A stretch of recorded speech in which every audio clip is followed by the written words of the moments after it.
15 घेते बरं का पूर्ण लंबाई. आणि शोल्डर आहे ना इथं 6 घेतलं आहे, बघू शकता. आणि इथं मुंडा आहे ना हा पण 6.5 घेते हे मुंडा पण. आणि 1 इंच आणि अर्धा इंचवरती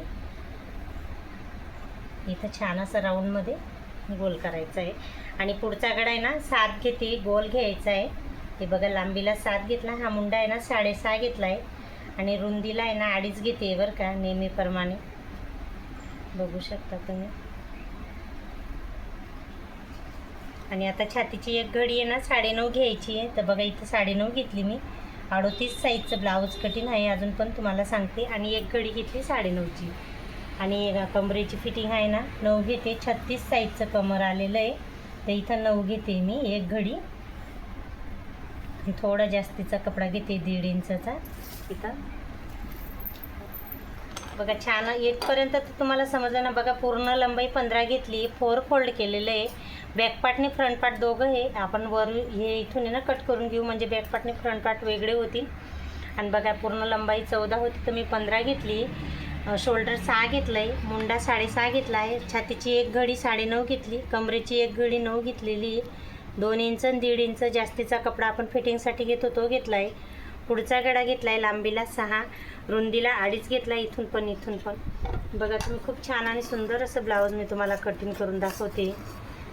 आणि असे खूप वेगळे वेगळे साईजचे ब्लाऊज कटिंग करून दाखवते बरं का मी.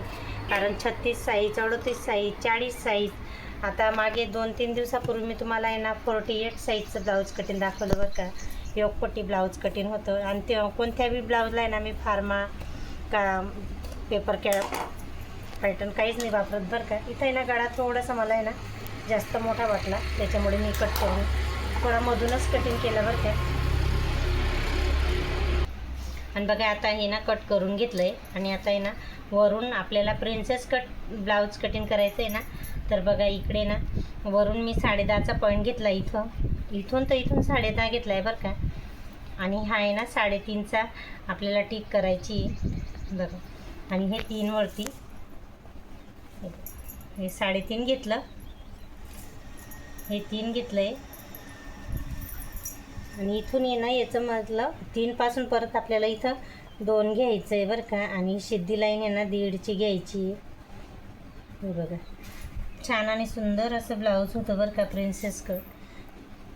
बघा इथं कुठे पण डायरेक्ट कटिंग करते बरं का, फार्मा वगैरे का पेपर पॅटर्न नाही आहे. अजून पण तुम्हाला सांगते, तुम्हीसुद्धा कोशिश करू शकता डायरेक्ट कटिंग करायची बरं का.